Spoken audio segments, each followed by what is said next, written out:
but now, what if he gets out of the bed and he's the last one out and he doesn't make up the bed? Like that one does not put a bag. Get the camera on Pastor Ray. That one right there. There he is. Yeah, that one right there. Shoot him over there. Come on, get a shot. They looking for him. They looking for him. He on the front row. Yeah. What do you do then, Smarty? Well, usually I'll make the bed, but before the end of the morning, I'll go and I'll kiss him on the lip, and I said, Wait. No, you don't understand. I asked you. He's the last out. He gets up and he doesn't make up the bed. What's next? Well, he says that doesn't happen. But if it does happen, I would usually... Ooh, you covered that so smooth. He said it doesn't happen. Yeah, but if it... See that wisdom? See, she could have said, oh, yeah, you're right. You said, No, you don't be making up the bed. You know you don't make up the bed all the time. You didn't exercise any wisdom at all. Some of your weakest link is wisdom. Okay, I would really like to say dumb. But it wouldn't be wisdom to say dumb. Like you could just, cut right to the trace and say, you just dumb.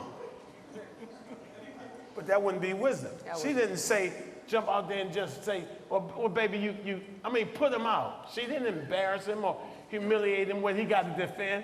He said he doesn't, but if it does. She know clearly in her mind. It probably happened 1 or 2 times. But you see how she protected him.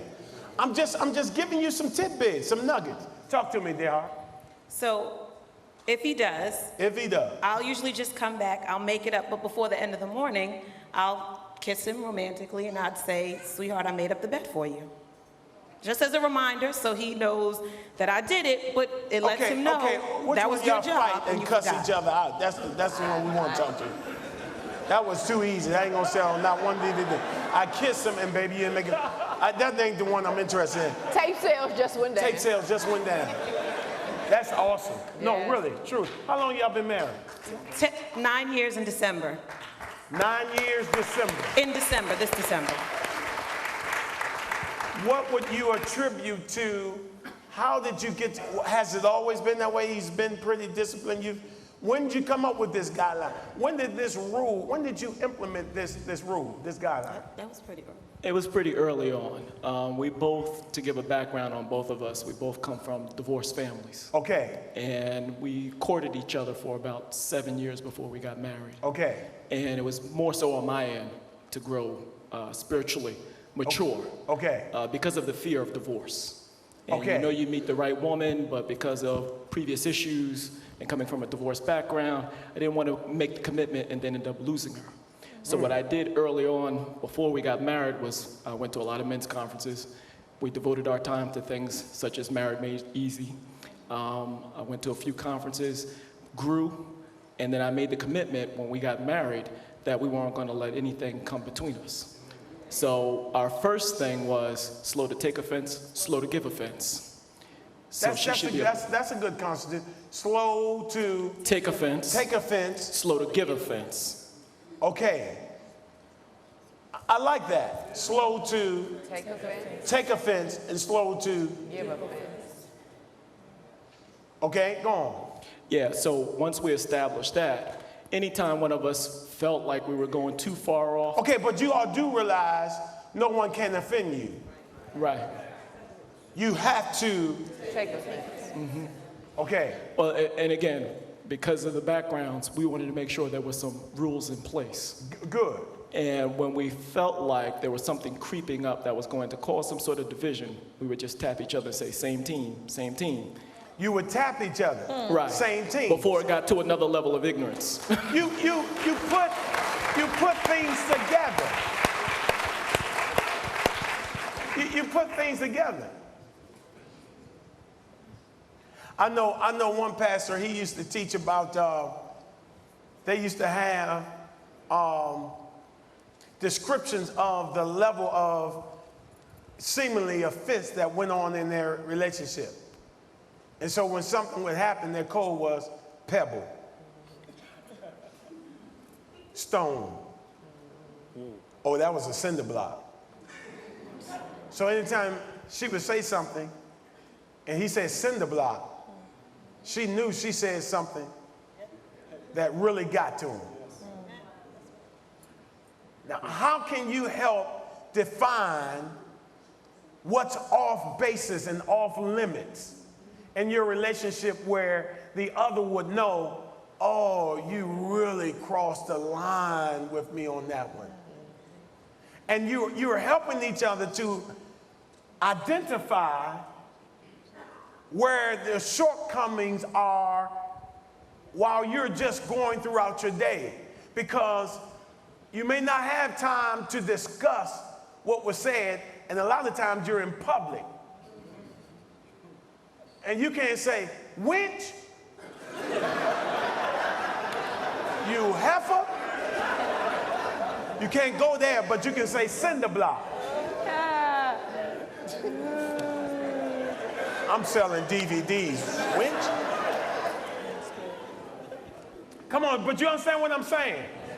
You want to kind of go off, but this is how you subdue and suppress some of the things that you've been offended by. Man, the man I love the most has just thrown a cinder block my way. And so he already knows in his mind, oh, I got some, if he has any concern about the Constitution and guidelines. Man, I threw that cinder block. Oh, I didn't mean that. I got to get back later on. He already has something to work with. If she says cinder block and he can go and have a good night's sleep, you need to use one. I'm just trying to help. Grits. What's that Bobic chick? Remember that girl? Yeah, I mean, whatever you got to do, get his attention.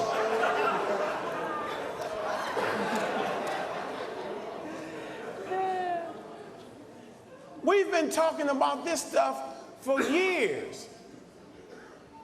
Information into revelation without application leads to no manifestation. You gotta apply the things that you hear. And a lot of people are coming in getting information, revelation. It's being revealed on the inside of you, but if you don't apply. See, every last couple in here should now have some kind of level of knowing, oh man, I just stepped over that line. And if you use pebble, stone, and cinder block, that will help you. You see the things that they put in place. How did they get in place? Family meetings.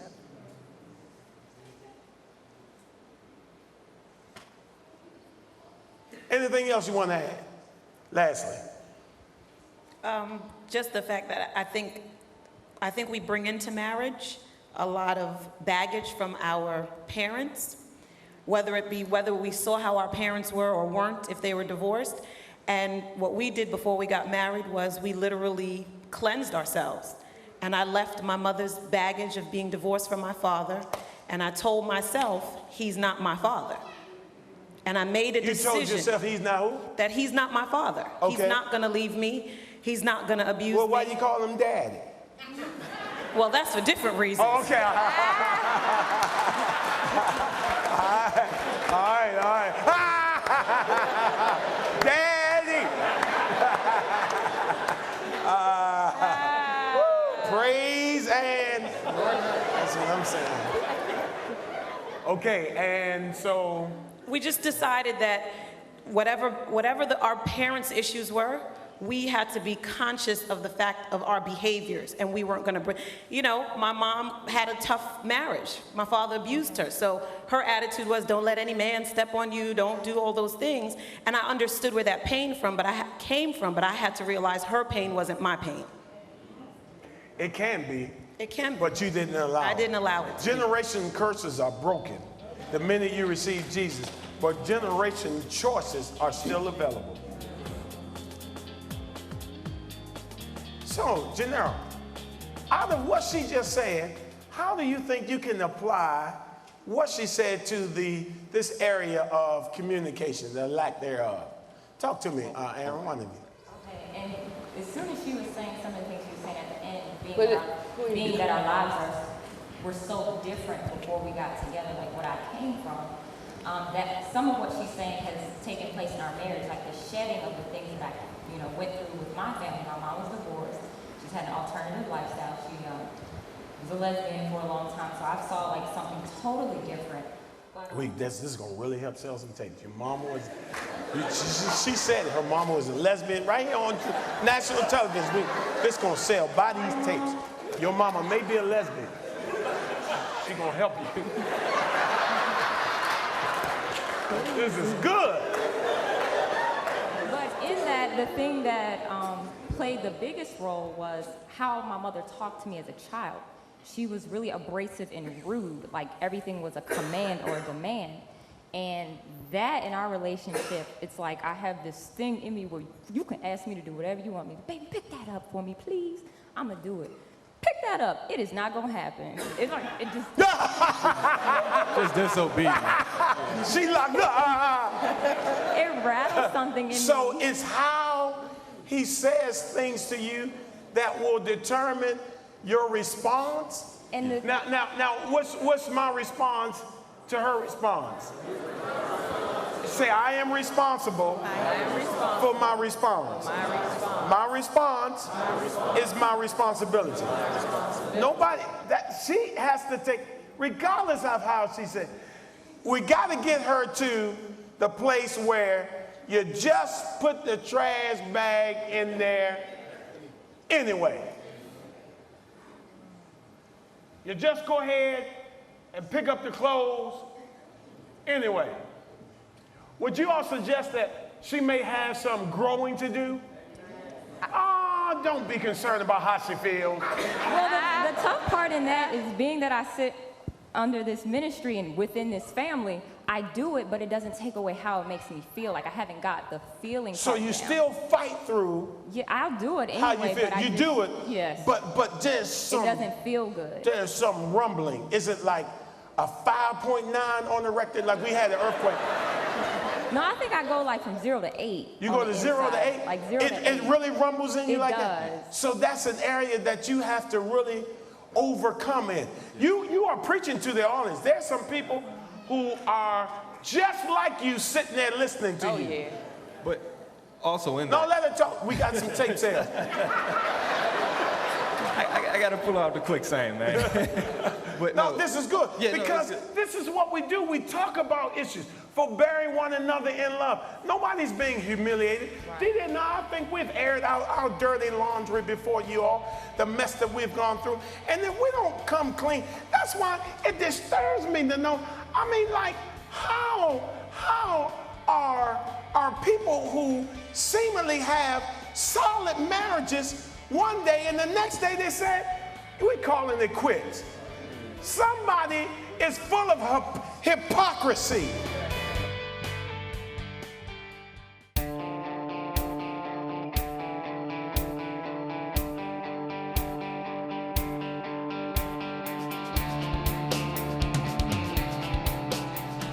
What do you do when your marriage seems to be on the rocks? Literally. Literally. you take a step back. Take a step back. Relax. It's not the time to get panic anxious now. or to panic. It's the time to, just relax and get in a quiet place and hear from the Lord. I mean, sometimes you're going to have to do that individually. I can recall when Dee Dee would just go before the Lord by herself and seek the Lord for counsel and wisdom on how to approach Or how to a handle him. situation. Yeah, or how to handle whatever situation that you may be faced with, because these are some very serious times and unfortunately can be deal breakers at times. Marriage is a covenant. It's a lifelong covenant. And just because it's on the rocks doesn't mean it has to be a deal breaker. So when you're having those challenging moments and areas of steps that you take seem to be a little unsure, just seek the Lord, and find out what his direction would be. Get in a quiet place and just hear from God. And this is one of the marriage tips that Dee and I want to give you on today. This is what we have done. And if it works for us, it'll work for you. All right, we'll see you next time.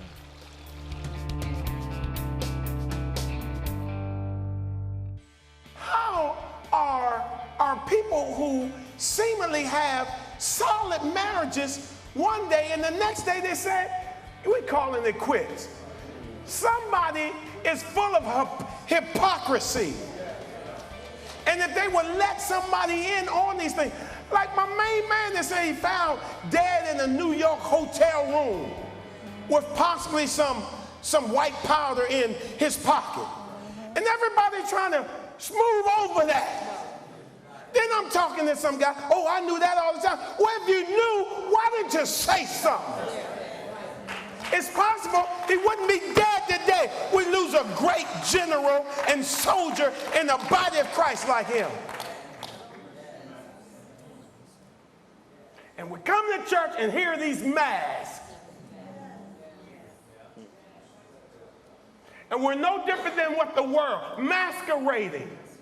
And nobody's getting any help.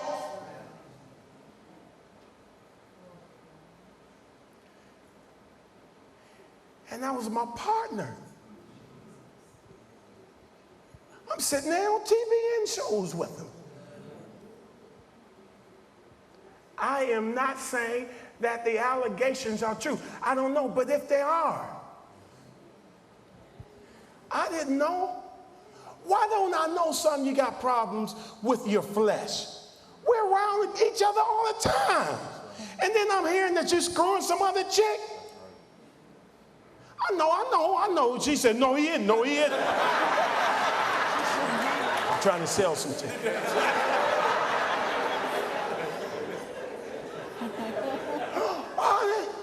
And we're off. It's good, Pastor. Because when you try to come clean before Christians, brothers and sisters, They throw you under the bus. Jim Baker said, I would have rather been a murderer before I came to Christ than to fall in the church. He said, I fell in the church, and the church people turned their back on me the most. If I was a murderer and came in the church, they would have embraced me. I fall in the church, now I'm cast away with some of the same people who got some of the same issues. And that's why we gotta love and put up with one another. Nobody perfect in here. You come and listen to me, and I got issues. And then you act like you know issues. You gonna come listen to somebody got issues, but you perfect. I wouldn't come. Because if the truth is told, and the truth should be told, all of us are working on something. Say amen to that. And how dare you try to look down on any one of my panelists. I didn't know they were having problems when you suffering with the same thing. Because there's a great big majority. There's a great group of people in the body of Christ who are not happy. And Jesus is Lord.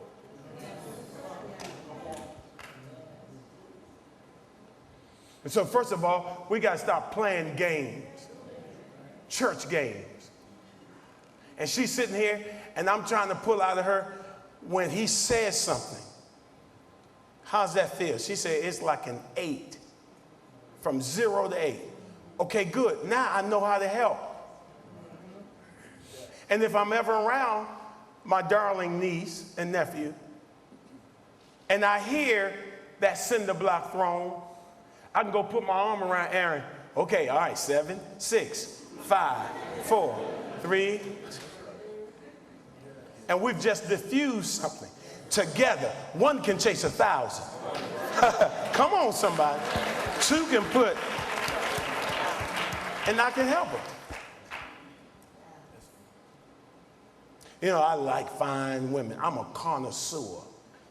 I know me a fine woman when I see her.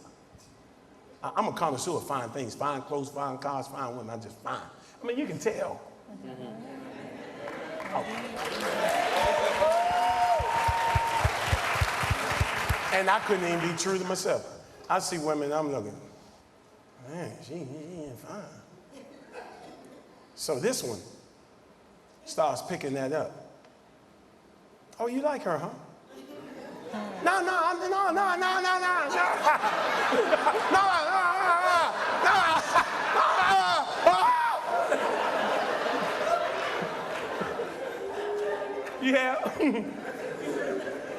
Yeah. I think she's like, it's all right, Mike. I think she's attractive too. You ever see an attractive woman, you want to say she's attractive? I'm fine with that. I'm secure.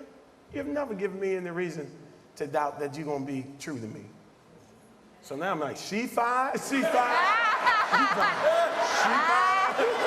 at that one. You said we're going to be all right. Oh, God, you are crazy. Turns you and they say he's selling DVDs. He is crazy. Oh, no. But look at the liberty in that. Look at the freedom in that.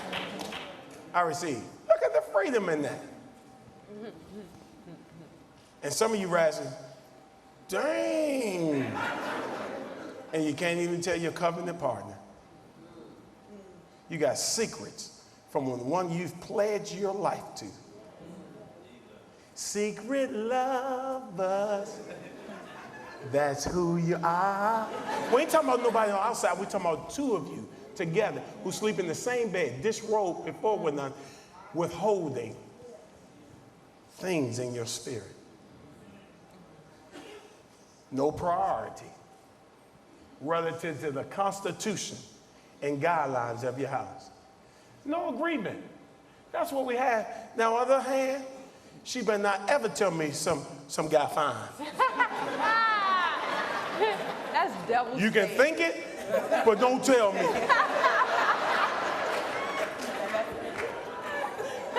That ain't double standard. That's an agreement. You can handle it, I can't.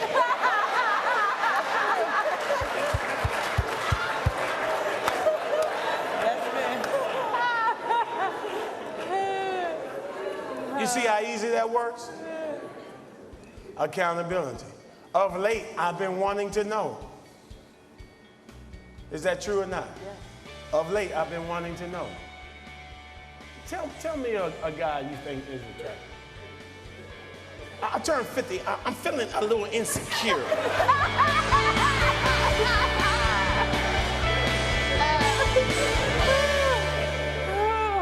Thank you for viewing Marriage Made Easy. We trust that your relationship has been enriched by the principles shared by Doctors Mike and Dee Dee Freeman. For a copy of today's broadcast in its entirety, please note the price shown on the screen and the number of tapes you plan to order. Send your check or money order to 2261 Oxen Run Drive, Temple Hills, Maryland 20748. To pay with a credit card, you may call us at 1-888-630-4540. That's 1-888-630-4540. Or visit our website, mikeandddfreeman.org. We welcome you to call in or mail your comments and prayer requests. But we especially want to invite you to attend one of our monthly tapings. Give us a call or visit our website for more information on how to make your marriage easy.